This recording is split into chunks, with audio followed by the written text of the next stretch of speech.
Hello, my friend. How are you today? I'm doing well, man. How are you? I'm so good. It's great to see you. This is a special episode. I think we're going to do this every year.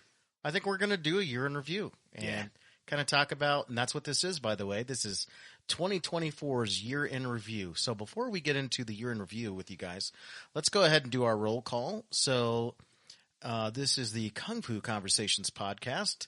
You can find us on Instagram at KF Conversations. Our email is kungfuconversations@gmail.com. Reach out to us with some ideas or some episodes or maybe some guests. Yeah, what do you want to hear? What do you want to see? Who do you want us to talk to? Who do you want us to talk to? Yeah. Find us on Facebook. I'll be running that as well as the Instagram page. We also have a YouTube page where you can listen to our awesome podcast over there on YouTube. You can support us with our Fourth Wall account. We've got some fantastic t-shirts and hats and pillows and all kinds of cool stuff. Or you can support the show at Buy Me a Coffee for just $5. You can help support the show. It's at Kung Fu Con Pod. That is Kung Fu Con Pod. And we both teach also. Your school, sir? My school is Boulder Internal Arts here in Boulder, Colorado. What are you teaching, brother? Doing Shingi and Bagua. Awesome stuff. And you can find Owen on all the socials as well. Yep. Instagram, Facebook, YouTube, blah, blah, blah. And then you can find me at Red Force Chinese Boxing, where I will be teaching Wing Chun. And right now, I've got 2 private seminars for my students that I'm doing in the Kitchen Kun in January and February. And then I'll be back down at 5280 Shaolin, also known as Denver Shaolin and Tai Chi off of South Parker Road, where I'll be teaching twice a month. And then I'm also available for private lessons at Red Force Chinese Boxing, and you can find me also on all of the social medias. And we are going to talk a little bit and give you guys some numbers about the show this year. So I will tell you, even before Owen starts reading off these numbers, that we want to thank you guys. So our first year, what do we have? About 6,000 listens. Maybe. Last year, I want to say it was around 25. That's when we really cleaned up our audio. We started interviewing people. We started being on more platforms. I think this year between YouTube and Spotify, we're looking at anywhere from 70 to 75,000 listens between the two. And I will tell you, and something that I've been proud of, and this is where we're kind of going to ask you guys for something. You know, it's great if you can support us over at Fourth Wall with a t-shirt or a hat. It's great if you can do it at Buy Me a Coffee. But, hey, we're all on a budget. We don't know what the new year is going to bring us. So here's the deal. Things that are free are great. And you, as an audience, can support our show by liking our episodes and sharing. That doesn't cost you a dime. Yep. And you can also, any episode that really stood out, please tag us, whether it's on Instagram. Just hit the @ symbol and then KF Conversations. And I was like, I love this episode, heck, even if you hated it, tag us and let us know. That helps us as well. You can share it if you've got a Facebook page or, maybe you're a part of a group on Facebook. There's a lot of different forums on Facebook. You've got a Xingyi community, you've got a Southern Kung Fu community, you've got the Northern Long Fist community, the Classical Chinese Arts. Share those YouTube episodes, which are really easy to share over on the Facebook platform, and tag the show. All of that helps, guys, because when it comes right down to it, and something that I'm very proud of, and we're going to knock on wood just a little bit here, is our show has been blessed. We have not had to spend a dime on advertising, and I would like to keep that up, and that's because of you guys. Yep. And we want to thank you for that. So keep enjoying the show. We're going to try to put on new guests. Every guest has been a blessing. We've got some great stuff in the can right now that we're excited to start 2025 with. So help share the show and tell your friends, tell your enemies, tell your family, tell the mailman, tell the milkman, tell everybody you know about Kung Fu Conversations with Owen and Randel. Yeah, so before we really jump into the a few statistics and numbers that I wanted to share with everybody, I kind of wanted to talk about some of the guests and stuff that we've had on this year. It's been amazing. I was just looking at this, and it's absolutely been phenomenal. And we've had such a nice wide variety of people. Yes. We've had internal martial arts people. We've had external quote unquote martial arts people. We've had Wing Chun people. We've had and really high level people who've devoted a lifetime with work to this. And I was taking it all the way back to January of this year. We had Sifu David Peterson on. David Peterson, the episode of episodes. As a matter of fact, we've joked about it. We're going to have to see if we can't get him on every year on the show because his episode was epic as far as not just the interview, not just the passion that he shares. Which was spectacular. And the openness. He was very open. He really was. And, that's something that we try to do with our guests. Maybe you have a guest that's a longtime teacher that everybody knows, but, they're a little skeptical to get on a podcast. And something that we try to do here is we are not witch hunters. We want to leave this podcast open so that that person can share their story with you, share their story with us, share their unique experience. And, none of these folks that have been on the show, except for maybe Red Pine, that being Bill Porter, I don't think we've studied under anybody but Bill, because we've got plenty of Bill Porter's books. Yeah. But that being said, we want this to be a safe space so martial artists can tell their story and not feel like they're hammered by politics at all. Yeah. And Sifu David was really honest about some things. And he really was. It was great to have that honesty on that episode. And guess what? That was our number one episode this year. Really? By how much? Head and shoulders. Head and shoulders. So we had to break it into two parts because it was kind of a longer interview. Which is great. Yeah. And it was number one on just the audio or Spotify platform by about 600 listens for us, which is a lot. Wow. Yeah. And then on YouTube, because if you don't know, and if you can't listen to, you're in a part of the world where you don't have Spotify, you don't have Apple, podcasts, you don't have those sorts of things, you can always go on YouTube and you can listen to them on YouTube for free. And so, always feel free to do that. But that YouTube episode went absolutely bananas. Yeah. Yeah. So we ended up not even with a total because it's still growing, but just this year we ended up having 5,300 views. Oh my God. Yeah. That's insane, man. That interview that is YouTube. crazy. It was so crazy. It's funny you say that too, because I've looked around at there's only one or two other interviews, because he's been on a lot of podcasts. Yeah, for sure. But there's only one or two out there that have those numbers with him. So whatever that was that sparked that episode, thank you so much. And even if you're not a chunner, give a listen to that episode, because you're going to get some great insight and an amazing story from a lifelong practitioner and martial artists. So that's great in and of itself. You were talking about people that only listen to YouTube. We're going to shout out to one of our old guests from 2023. That's our friend Ken Gullett. He's always like, "Oh, Randel, yeah, Ken, let me know." And by the way, Ken Gullett, great podcast also, the Internal Fighting Arts podcast. If you're not in tune with the Internal Fighting Arts podcast and you are a Tai Chi, Xingyi, or Bagua person, Ken Gullett's podcast is a must listen to. Yep. And he was a great guest on our show. And Ken's always like, "Hey, let me know." I'll try to do that cool, smooth Ken voice if I can. "Let me know, Randel, when you get one of your cool internal martial arts guests on the show, and share that on YouTube with me," which we do. And Ken always listens, and we thank him for his feedback. Absolutely. We love Ken. And, I was also going to say that just speaking about YouTube and other YouTube, like our shows published on the YouTube platform, guess who the second biggest one of this year was? I'm gonna leave that to you. Which one is it? You ready? Yeah. Sifu Alex Richter. Dang, those Wing Chun guys. Yeah. Talk about it. And I know. So if I remember right, Sifu David Peterson was one episode on YouTube. Yep.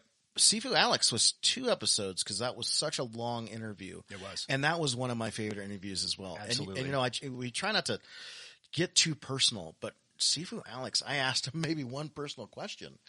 And I'll even say what it was, and you're going to have to turn into that episode to listen to it. How does he juggle being a papa and also running a very successful school and having a podcast and having this and having that and blah, blah, blah. And he was very, very open and intimate and candid, on some of the stuff that he was going through. And again, I'm going to let you listen to that episode, but I was blown away that he was willing to share that with us. Yeah, very much and so. Be so open. And he's one of our favorite guys. We listen to the Kung Fu Genius podcast. We do. All the time, and get some ideas about interviewing and concepts and, stuff that we can talk about on our show.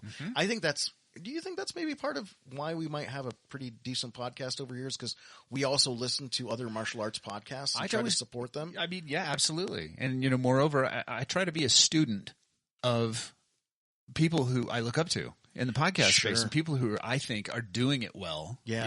And for sure that's Sifu Alex. Yeah. Him and Ken for that matter. I always pay attention to because I'm a student and I love the subject matter, and I think, and then B as a podcaster and as somebody who's also interviewing and asking questions and trying to learn how to be better at this. It's just that's a great format. That's a great way to learn. Absolutely. It's going back to 2023 again. And and Ken and I, we talked about this. Laoshi Scott Rodell, and that's somebody that you know personally, have met in person. I've taken a few of his seminars. And the thing with Laoshi Rodell is, I loved his interview over with Ken, but you and I listened to Ken's episode, and it's like, I think there's still more meat on that bone. Mm-hmm. Why don't we ask him a few of these questions? This over here. And this is what a supportive community sounds like. Yeah. When Ken listened to that episode, he popped on Facebook and he's like, by the way, that was a great episode. I loved how you interviewed. I learned so much more. And I think that that's one thing in the podcasting space is, yes, we have a lot of the same folks on the show, but each one of the podcasts is going to ask a question that maybe the previous one hasn't asked. Sure. So you get a deeper view of that person, their practice, and their training. Mm-hmm. As a matter of fact, I think it was Ken that talked about Nabil, who was also a great guest on our show this year. Yes, absolutely. Nabil Rene out there really over in Germany talking about Chen Tai Chi. Yep. And he's like, hey, if you want to get a good view of what makes up Nabil, his teaching, his practice, his methods, go listen to these 3 podcasts, including mine, and you're going to get a good 3-point kind of triangulation of what makes up Nabil. And I thought that was great. So yes, we do have, similar guests that a lot of other podcasts have had, but I think they're going to have a unique way of telling their story and their methods and their teachings with us. Mm-hmm. And, if we hear some other great podcasts too, we're going to talk about that as well. We do that all the time. We do that all the time. Yeah. Especially when you and I are riffing off of each other, if we're talking about our training practice, our teaching practice, which I think is kind of cool. That it's something unique that we do here on Kung Fu Conversations. If you're not into listening to the interviews, you can always listen to Owen and I riff about how we're teaching, how we're training, what we're doing in our own practice, and our problem-solving skills that we come up with through our own work and our students as well. So it's almost like a coach's corner, if you will, that we do on Kung Fu Conversations. So that is another thing that we offer here, another service that we offer on our podcast. Got some more numbers for us, brother? Not yet. Not yet? No. Do you know who else? Who else I just thought of? Who's that? Goju Spencer. Goju Spencer. Oh! It was such a great interview. I had such a good time with that interview. I did too. Yeah. Goju has been a little quiet on social media recently. He has, and I'm not going to say what it is, but he had a big job, step up, to the point where he might be the boss somewhere. And he's moved his 2 lovely daughters and his lovely wife over to Tokyo. Yeah, he's in Japan. He's in Japan full time now. And his story was very unique and very interesting. He actually, it's almost backwards.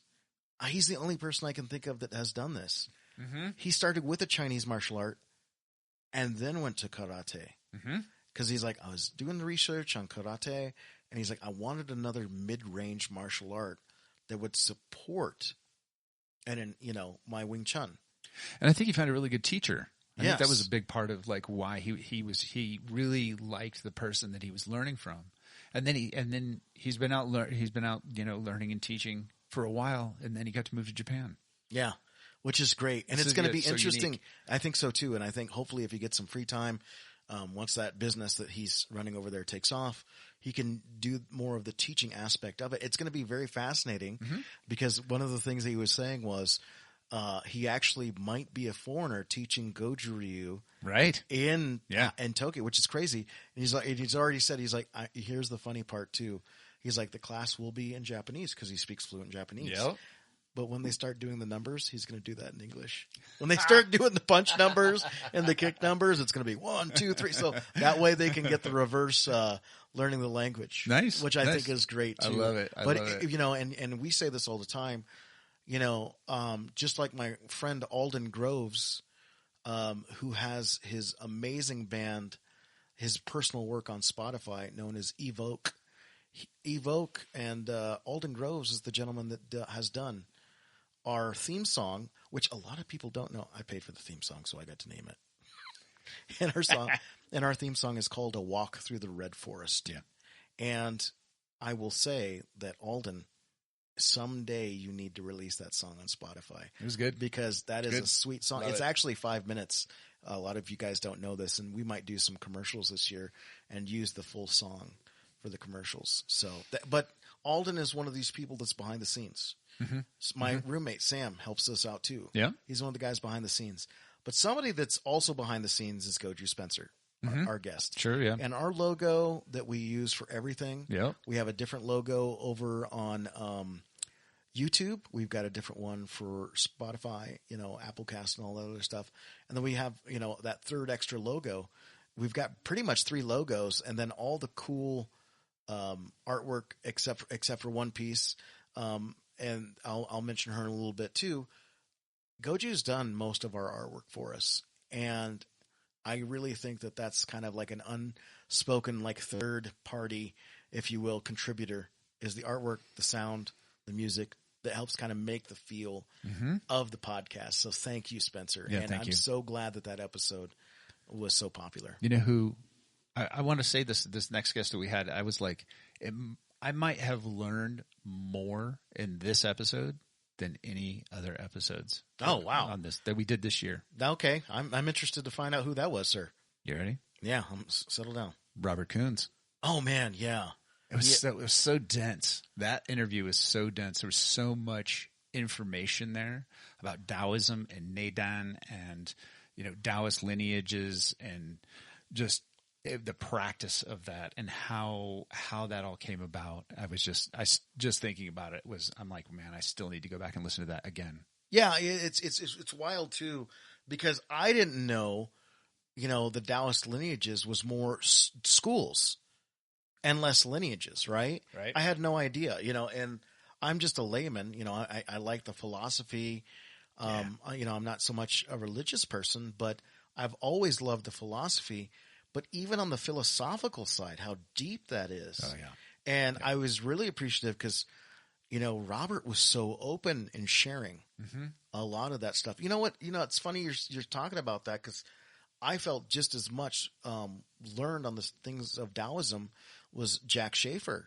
Yeah. One of our first local Colorado. As a matter of fact, Jack was our first Coloradan, wasn't he? Yes. Yeah. So Jack Schaefer. Shout out to Jack Schaefer. Shout out to Jack. I get to pick on him and harass him every once in a while when I'm driving the dash. I'll go say hi to him in his clinic. He's like, "Hey, Randall, how you doing?" And he was super open, very about his Taoist practice. Yep. And you know, it's interesting we're talking about that too because I just recently listened to his partner Josh Painter over at the Tao Yi podcast, the Taoist Organizational Arts International. Is that right? I think that's right. Taoist Arts Organizational. Yeah, that's correct. Something like that. Yep. So, and that was a great interview. And we were also honored to be interviewed by Robbie later on. Yep. And so, you know, go check out that episode. And if you want to hear us talk some more. Yeah, exactly. Yeah. I find somebody actually ask us questions as opposed to us just talking to each other or talking to somebody else. I don't know. I just, every time, you know, we were also honored to be as well. Absolutely. On the Kung Fu Genius. Yeah. And you know, that was cool. And you know what's so cool too? You were fantastic on that one. I I listened to myself on the Kung Fu Genius and the Tao Yi talks, and I'm like, good God, I could talk myself in circles. And maybe that's why I had to start learning Bagua, right? Maybe that's because you started learning. That's Bagua. exactly right. That's exactly right. So, thank you to Robbie for having us on your show, and we did learn so much from both Robbie and Jack. Absolutely. Yeah. And you know, possibly this next one is possibly my most favorite interview that we did this year. Yeah. Okay, lay it on me. Bill Porter.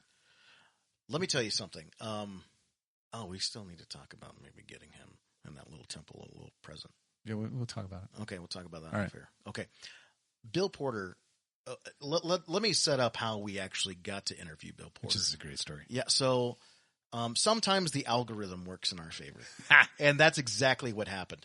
I was on Facebook one day, and it popped up, hey, over here at Naropa, which is the only accredited Buddhist college in the world, they were having a guest interview, and it happened to be Bill Porter, Red Pine.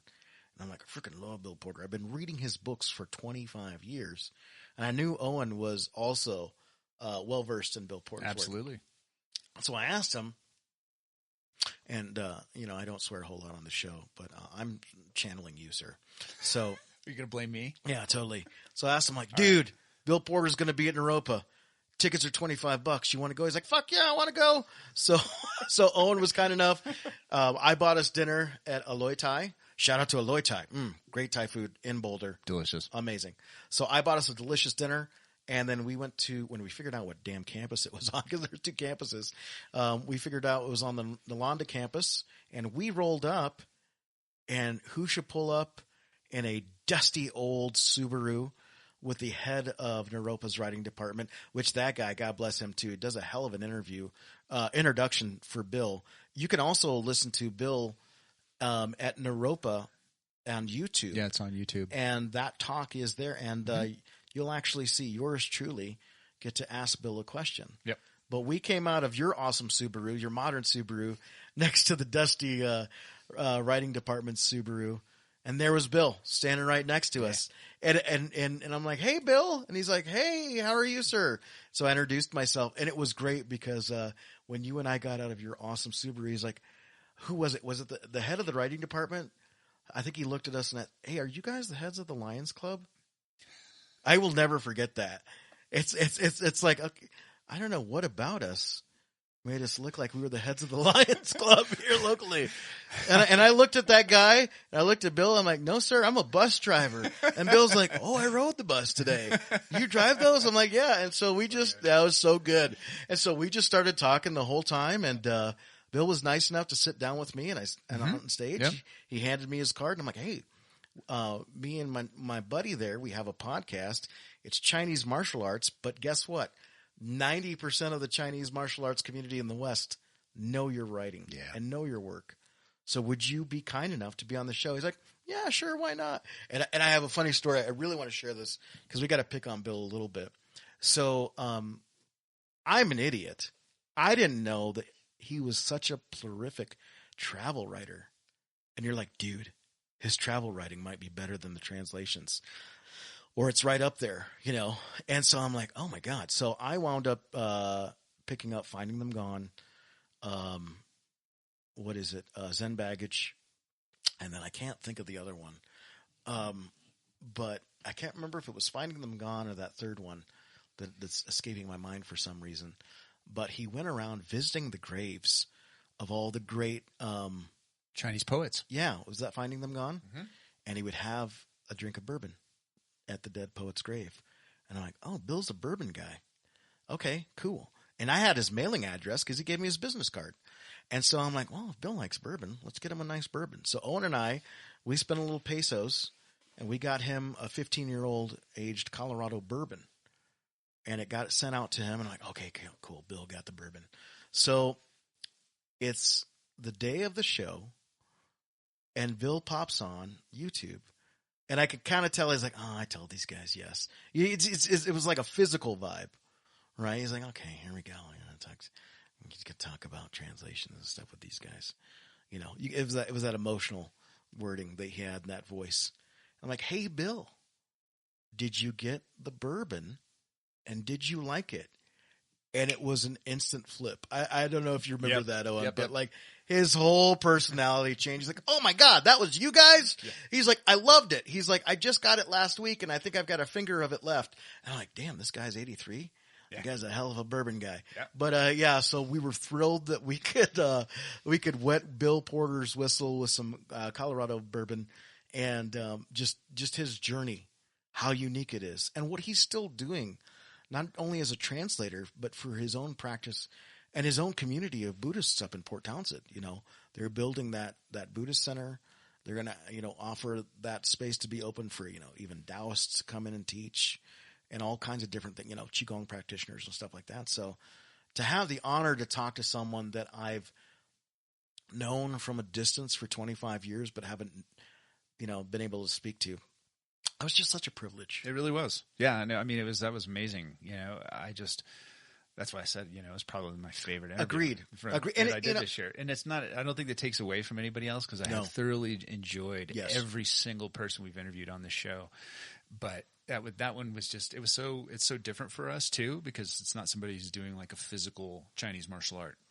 Yeah. I think I interviewed the show. I'm like, he does Gong Fu, but not Chinese martial arts. Yeah, exactly. Yeah. And, I think we only had 2 more interviews left this year. We had Brian Cuttle. See for Brian. Mm-hmm. He was super good. Absolutely. It was so fun to talk to him about Choi Foot. And his Choi Foot background was absolutely, I guess, I mean, I've been doing Chinese martial arts for like 30 years, but I'd never done any Choi Foot. And I barely know anything about it. So to talk to somebody who's so passionate and so knowledgeable about multiple branches, about his system, about where things came from, how things developed in that art is just, I'm just such a nerd. I love it. I loved, because that one is a long one and that's a part 1 and 2. And he's like, I'd love to be back on the show. I'm like, absolutely you can. Yeah, for sure. But something, and I was thrilled to send this to Bill because I was so glad I had to ask this question because I'm like, they just kind of popped out. And I asked him, I'm like, hey, how has your Tai Chi informed your Choi Foot? He's like, this. And there is a good 15 to 20 minutes that he goes off in there. Mm-hmm. And what I loved about that too is how aware he was of it. Yes. Yeah. Very, very deliberate in that way. And so I got so much from that episode. And then there's one more. There is one more. Yeah. Mr. Matthew Hillman, right? Hillman. He was so good. He was so good. It was so cool for me because, Matt and I sort of have a shared lineage in a weird way. Yeah. Distant cousins. Yeah. Yeah, exactly. Like our lineage holders are cousins. And to be able to talk to him about his practice, his acupuncture practice. And how it's informed by his training. Absolutely. That was so fascinating. It really was. And the depth of knowledge that he has about that level of overlap and about Xingyi and about Bagua and the types of teachers that he's had. He's had such good, amazing exposure to like really serious practitioners, people who really knew what the fuck they were doing. Absolutely. It was so good. And the reason that we got him is thanks to you. Because I was scratching my head because, we do have a Chinese martial arts community here in Colorado, but it's rather small compared to like California or New York and stuff like that. Sure. And so one day you're sitting around and you're like, hey, why don't you look up some of these Chinese acupuncturists around here? Because some of them usually do Tai Chi, and then you might run into somebody that's Xingyi and Bagua. And so I was looking for acupuncturists in Denver. And that's how I found Matt Hillman. Yep. And I'm like looking at his, like Xingyi and Bagua. And then and there's like a small section on his lineage. I'm like, oh, I want to talk to that guy. Yeah. And then I talked to him in person. It was so funny. I'm going to pick on Matt just for a hair. We'll share this episode with him. He'd be like, that's not what happened. I'm like, that's exactly what happened. So I got his number. I called him up. He calls me back. And he's like, yeah, how can I help you, sir? I tell him about our show and whether you'd like to be on it. He's like, I don't know about a podcast. Right. I don't know if I'm into that. And he's like, well, and I'm like, well, how about this? How about I give you a question that I'd ask you on the show? And he's like, yeah, I'm up for that. So I asked him one question. Half an hour later, he finishes up talking about that question, and it popped a question in my head. And I'm like, well, can I ask you this? And so I asked him the question that came up with the half an hour conversation that he was giving me. And he's like, oh, well, this is this. Half an hour later, it's an hour's gone by. He's like, wow, that was an hour. I'm like, Matt, that's what it would be like on the show. And he's like, okay, that was fun. Yeah, I'll do it. And we have a great episode with Matthew.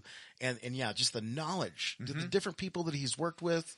And something that's interesting about that episode, I don't know how many people actually talk about this on our show. He talks about how his training changed over the years. Yeah. And the emphasis of what he changed it. That is such a gem to hear. We don't hear many people not only talk about it, but the astuteness of how their training has changed through the years. Absolutely.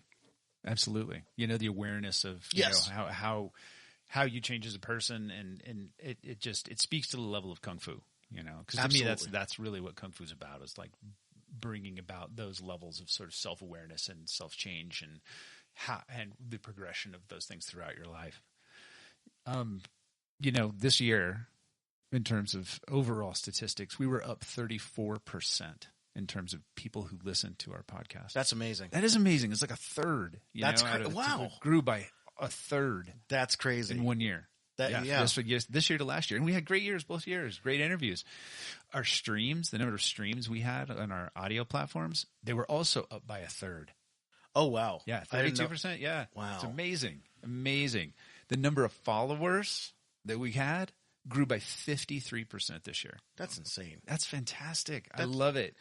Like you said, though, luckily we had more than 2 followers, because you're like, we didn't go from 2 to 4. Right. So, it was more than that. So we just want to thank everybody out there. And, we've got a lot on the horizon. We're going to be talking to, I'm going to not say names, but spill the beans. We might be talking to somebody that works with high-level MMA practitioners. Right. And they are a world-class wrestler that I know and I grew up with. We're going to be talking to some doctors that specialize in Western fields. But these fields, we're in the human body, so you'll be affected by these things. People that maybe are high-level understanding in breath work and fascia and the nervous system. We're going to talk to, of course, world-class Chinese martial artists. I will be doing 1 or 2 episodes on solo casting, as well as on YouTube and Instagram, and continuing that. And then Owen and I will continue to give you guys the Owen and Randel rants, as well as great high-level interviews with world-class practitioners, as well as some really hidden gems in the world of Chinese Kung Fu. So thank you for being a part of this show, you guys, the audience, and please share, tag, like, doesn't cost a dime. Please help keep the show growing, and thank you so much. Thank you.